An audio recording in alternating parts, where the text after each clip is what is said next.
Guys गोदी media कुछ तो कह रहा है, चलो सुनते हैं। आप लोगों को ये समझ में आ रहा है क्या समझ में आ रहा है? कि ये जो पोस्टर आप लोगों ने लगाया है, कौन सा पोस्टर? शर्मिंदा करने वाला ये पोस्टर।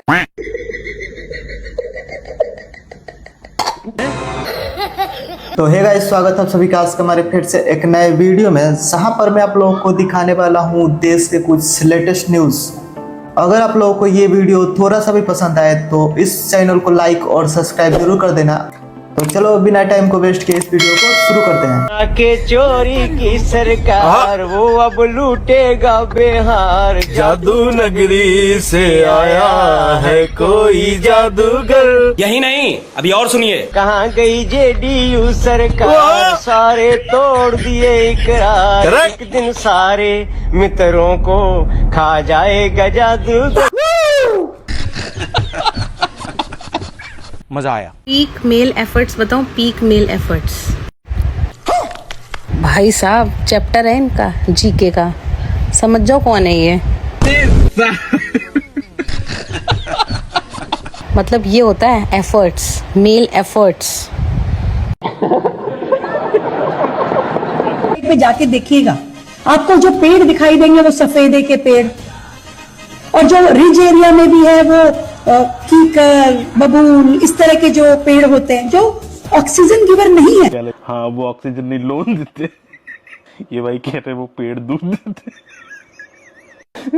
किसी ने लिखा है ऑक्सीजन सिर्फ मोदी नहीं दे सकते। डिप्रेशन। अभी अभी ये राहुल बाबा यात्रा कर गए ना भाई। यात्रा का विषय क्या था उनका, बताओ तो जरा। अरे यार, वोट चोरी नहीं था। अल्लाह, ये दुख का खत्म नहीं होता बे। नहीं मार दो। बाक यार मत करो ना, ये सब नहीं चलता यहाँ। मैं गोश्त खाती हूँ। ये क्या सुन रहा हूँ मैं? अभी पता चले कि मैं जिस हाथ से गोश्त खा रही हूँ, उस हाथ से रागी साहब को ना परोसू खाना। मगर क्यों? क्योंकि रागी साहब का इस वक्त कावड़ चल रहा है। अच्छा, मैं गोश्त खाती हूँ, मैं नॉन वेजिटेरियन हूँ। खाओ माँ कसम। क्योंकि इनको पता नहीं है कि मैंने हाथ धोए हैं कि नहीं धोए हैं। अगर ये अपने नियम का पालन कर रहे हैं और मजहब का पालन कर रहे हैं तो इसमें क्या बुरा है, ये बताइए। अभी पता चलेगा। भाई आप अपनी मिसाल मत दीजिए, आपकी मिसाल से कोई फर्क नहीं पड़ना है। ये बड़ी अच्छी बात कही आप। 74% भारत में गोश्त खाते हैं लोग। अच्छा, और मुसलमान 14%। क्या बात कर रहे हैं? और भारत में गोश्त खाने वाले 74%। नहीं माँ, ये सच नहीं है। तो खाली हाथ धोया नहीं धोया, खाली 14% से पूछिए। अरे सुनिए तो मैडम। सुनी तो रही हूँ ना सर। क्या बोली? ससुर। वकार साहब रुकिए, क्या हुआ? मैं थोड़ा सा ब्रेक ले रही हूँ। बस हवा निकल गई। आप लोग अपने अपने घरों में कपड़े सुखाते हैं, तो मेरी एक सलाह है, जब आप कपड़े सुखाएं तो कपड़ों में क्लिप जरूर लगा दें, क्योंकि पिछले दिनों किसी का चड्ढा उड़ करके कहीं और चला गया।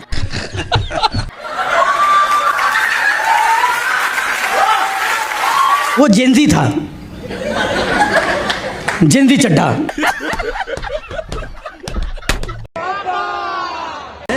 जोर से बोलेंगे, माननीय नरेंद्र मोदी पापा। क्या? माननीय नरेंद्र मोदी पापा। मोदी पापा, मोदी पापा। प्रियंका भारती जी, आप लोग तो बाबा साहब अम्बेडकर की बात करते हैं, आप संविधान की बात करते हैं। आप ही मुझे बताइए, किसी दूसरे देश के राष्ट्रीय अध्यक्ष को लेकर गले लगाना, दोनों राष्ट्रीय अध्यक्षों को बदनाम करना, क्या आपको ये ठीक लगता है? बताता हूँ। बिल्कुल गलत। लेकिन आया कहाँ से? जो बोगे वो काटोगे। प्रधानमंत्री जी, उनकी मंडली, उनकी जो लफंडर सांसद हैं, यही तो बोए थे, वही काट रहे हैं।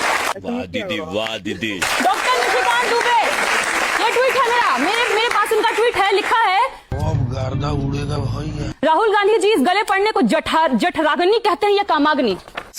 ससुर। एक प्रधानमंत्री, देश की पूर्व प्रधानमंत्री जिन्होंने देश के लिए शहादत दी, उनके लिए इस तरह की बेहूदगी भरी भाषा का इस्तेमाल करना, ये है वो लंपट सांसद जिनकी मैं बात कर रही हूँ। ये है मल्लिकार्जुन खड़गे जी, दलित तबके से आने वाले देश के सबसे बड़े नेताओं में शुमार। उनके लिए इसी सांसद की भाषा क्या है, पढ़ के सुनाती हूँ। बुढ़ी घोड़ी लाल लगाम। बुजुर्ग सांसद के लिए भाषा इस्तेमाल की है इनके लंपट सांसद ने।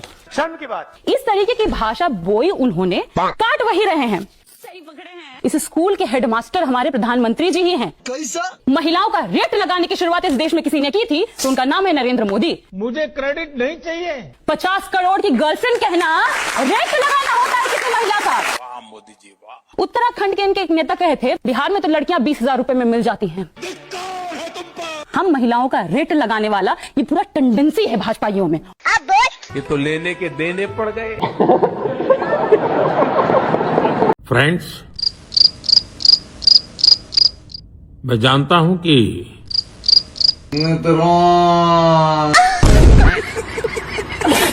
इस्तीफा देना चाहिए कि नहीं?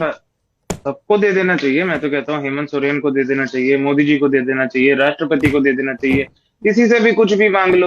आप भी अपनी बेवकूफी से थोड़ा इस्तीफा दे दीजिए ना। तेरा तो गेम बजाना पड़े। हद कर रहे हैं आप। यहाँ मोदी कहाँ से आ गए? धर्मेंद्र प्रधान ने इस्तीफा दिया कि नहीं दिया? निखिल भाई गजब कर रहे हैं आप। घंटा इंटरव्यू चला लिया बीजेपी के नेता का, फिर उसके बाद बीजेपी के विचारक और बीजेपी के नेताओं को आपने 15 मिनट बोलने को दे दिया। मैं ये कह रही हूँ झारखंड की बात हो रही है तो यहाँ मोदी का इस्तीफा आपको क्यों चाहिए? आप बोलने तो दीजिए। हाँ बोलिए। बोलने देंगी? हाँ ठीक है। गर्दा उड़ेगा भैया। Jharkhand public service commission JPSC जो भर्तियां करती है, जिसका पेपर लीक हुआ, जिन पेपर लीक के चलते ये छात्र प्रदर्शन के लिए बैठे हैं, वो एक संवैधानिक संस्थान है जो education ministry of Jharkhand government के अंडर नहीं आती। वो हेमंत सोरेन मुख्यमंत्री के अंडर भी नहीं आती। अगर आपको लगता है कि उस बॉडी के पेपर लीक के लिए एजुकेशन मिनिस्ट्री ऑफ झारखंड जिम्मेदार है, और नीट का भी समझा दीजिए एक बार मुझे। भारी मिस्टेक हो गया सर। नीट का जो पेपर लीक हुआ था वो नेशनल टेस्टिंग एजेंसी ने करवाया था। हाँ। जो भारत सरकार के शिक्षा मंत्रालय के अधीन थी, लेकिन JPSC झारखंड सरकार के शिक्षा मंत्री के अधीन नहीं है। लाइक और शेयर ठोक दीजिए, महाकाल का लाइक और शेयर ठोक दीजिए, 5,000 लौटे दिख जाना चाहिए। उत्तर प्रदेश से पहली खबर। उत्तर प्रदेश में उड़ान योजना के तहत इन्होंने बनाए 7 हवाई अड्डे, उसमें से 6 बंद हो गए। अरे वाह। तब शुरू कर रहा हूं क्यों बंद हुए। भाजपा के दावों की तस्वीर अलग और सच्चाई की अलग सूरत है, पर यह भी ठीक है, हवाई बातों का जहाज उड़ाने के लिए हवाई अड्डों की क्या जरूरत है।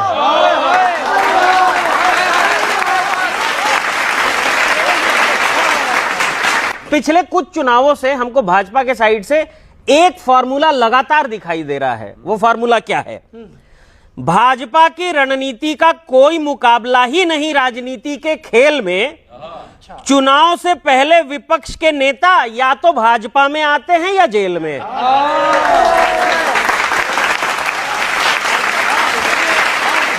और बिहार की एक खबर बताता हूं सर, बड़ा मजेदार है। इन्होंने नीतीश कुमार को राज्यसभा भेज के CM की कुर्सी किसी और को दे दी, जबकि वोट नीतीश कुमार के चेहरे पर मांगा था। तब बता रहा हूं सर, भाजपा ने भी लगभग स्कैम जैसा मामला चिपका दिया, जनता को देसी घी दिखा के बाद में डालडा चिपका दिया।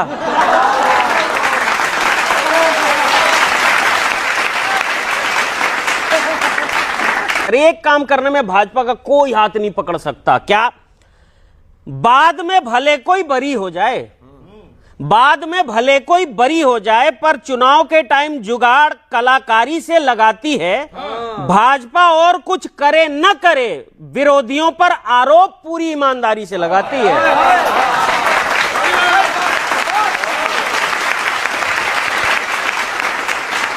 पूरी ईमानदारी से लगाती है सर। और फिर जैसा कि हम सब जानते हैं, बहुत सारे लोग भाजपा में शामिल हो, भाजपा बाहर के नेताओं को शामिल करके बड़ा खुश होती है, सोचती है बहुत बड़ा तीर मार लिया। लेकिन आगे क्या हो सकता है सर, मैं एक बार आपको सावधान कर दूं।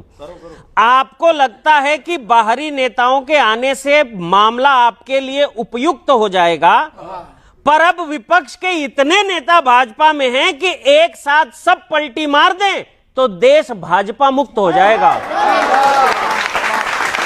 बहुत बहुत धन्यवाद।